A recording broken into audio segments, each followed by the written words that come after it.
శ్రీగురుభ్యో నమః. హరి ఓం. శ్రీమహాగణాధిపతయే నమః. హరి ఓం. అయం ముహూర్తః సుముహూర్తోస్తు. సుముహూర్తకాలే సూర్యాదీనాం నవానాం గ్రహాణాం అనుకూల్యతా వసద్ధరస్తు. యః కర్తా జగతాం భర్తా సంహర్తా మహసాం నిధి. ప్రణమామి తమాదిత్యం బహిరంతస్తమోపహం. 2026 సంవత్సరం మార్చి నెల 19వ తారీఖు నుంచి 2027 సంవత్సరం మార్చి నెల ఆఖరు వరకు కూడా పరాభవనామ సంవత్సరం వచ్చింది. ఈ పరాభవనామ సంవత్సర ఫలితాలు చెప్పుకున్నాం. ఈ పరాభవనామ సంవత్సరానికి మీనరాశి, ఈ మీనరాశికి జన్మంలో శని ఉన్నాడు. ఈ శని 3 సంవత్సరాల 6 మాసాలు గడిచిపోయింది. ఇంకా 4 సంవత్సరాలు ఉంది. ప్రతి మానవుడికి కూడా 30 సంవత్సరాలకు ఒక్కసారి ఏలినాటి శని వస్తుంది. ఈ శని వల్ల చాలా ఇబ్బందులు, చాలా కష్టాలు, చాలా నష్టాలు, విపరీతమైన సమస్యలు కూడా రావటానికి బాగా అవకాశం ఉంది. ఈ రాశి వాళ్ళని ఎవ్వరూ బాగు చేయటం చాలా కష్టం. ఎట్లా బాగుపడతారంటే మీరే బాగుపడాలి. ఏ జీవరాశిని హింసించకూడదు. ఆఖరికి తేలుని పావుని కూడా చంపే ప్రయత్నం చేయకూడదు. ప్రతి జీవరాశికి కూడా చేతనైన ఆహారం పెట్టండి. చెట్లకు కూడా మీరు చెప్పాలంటే ఈ రాశి వాళ్ళు తప్పనిసరిగా ఎక్కడైనా ఒక మారేడు చెట్టు వేసి పెంచండి. ఈ మారేడు వృక్షానికి వచ్చిన మారేడు దళాలు ఈశ్వరుడికి పూజ చేస్తే మీ జీవితం మొత్తం సుఖమయంగా జరుగుతుంది. ఈ రాశి వాళ్ళకి ఈ ఏలినాటి శనిలో మరి మారేడు చెట్టు యొక్క స్వభావం ఏంటంటే దర్శనం బిల్వవృక్షస్య, చూడటం చేత పరశరం పాపనాశనం, తాకితే పాపం పోతుంది. అఘోర పాప సంహారం, వంశంలో ఎంత విపరీతమైన పాపం చేసినా పాపం పోతుంది.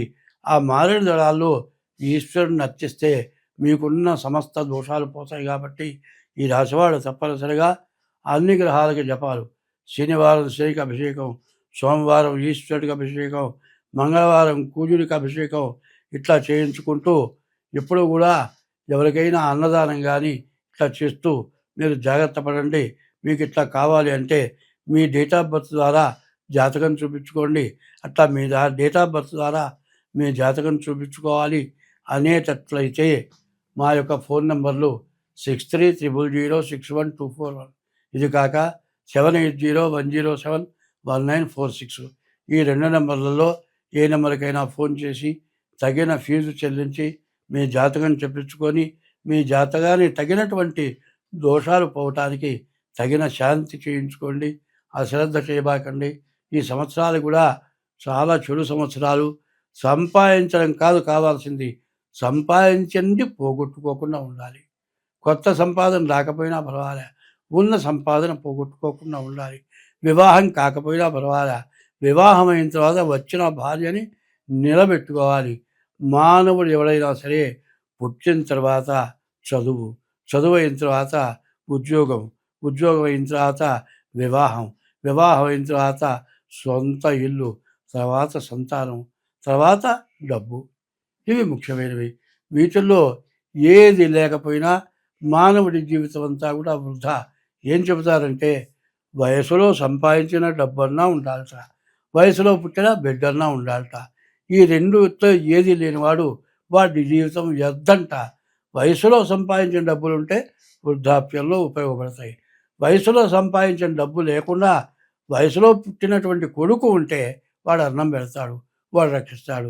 ఈ రెండిట్లో ఈ రెండు లేని వాడి జీవితం వ్యర్థం. కాబట్టి ఈ రాశివాడు తప్పనిసరిగా మీ జాతకం చూపించుకోండి. మీ జాతకం ద్వారా పూర్తి శాంతి చేయించుకోండి. మీకు అన్ని విధాలా బాగుంటుంది. ఇప్పుడు ఆదాయ వ్యయాలు, వచ్చే ఆదాయం అంతా ఖర్చు అంతా. ఇది 12 రాశులకి, మేషం దగ్గర నుంచి మీనం వరకు. ముందు మేషరాశి 11 ఆదాయం 5 ఖర్చు. వృషభ రాశి 5 ఆదాయం 14 ఖర్చు. మిథున రాశి 8 ఆదాయం 11 ఖర్చు. 5 సింహరాశి 5 ఆదాయం 5 ఖర్చు. 6 కన్యా రాశి 8 ఆదాయం 11 ఖర్చు. 7 తులారాశి 5 ఆదాయం 11 ఖర్చు. తులారాశి 5 ఆదాయం 14 ఖర్చు. వృశ్చిక రాశి 11 ఆదాయం 5 ఖర్చు. ధనస్సు రాశి 14 ఆదాయం 11 ఖర్చు. మకర రాశి 2 ఆదాయం 8 ఖర్చు. మరి 11 కుంభరాశి 2 ఆదాయం 8 ఖర్చు. 12 మీన రాశి 14 ఆదాయం 11 ఖర్చు. ఈ ఆదాయ వ్యయాలు ఉన్నాయి. తర్వాత ఈ మేషం దగ్గర నుంచి మీనం వరకు ఈ 12 రాశుల వాళ్ళు ఎవరు మంచిగా పూజింపబడతారు, ఎవరు ద్వేషం చేత వంచింపబడతారు. ఇది రాజపూజ్యం, రాజ అవమానం అంటారు. గొప్పవాళ్ళ చేత పూజింపబడతాం, గొప్పవాళ్ళ చేత అవమానింపబడతాం. ఎట్లా ఉన్నదో చూద్దాం.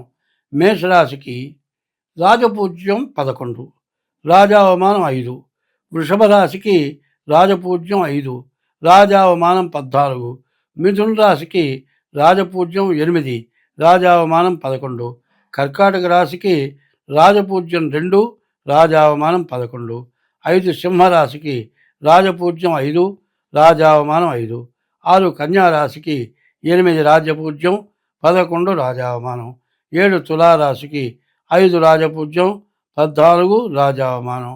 8 వృశ్చిక రాశికి 11 రాజపూజ్యం, మరి 5 రాజా అవమానం. ధనస్సు రాశికి 14 రాజపూజ్యం, 11 రాజా అవమానం.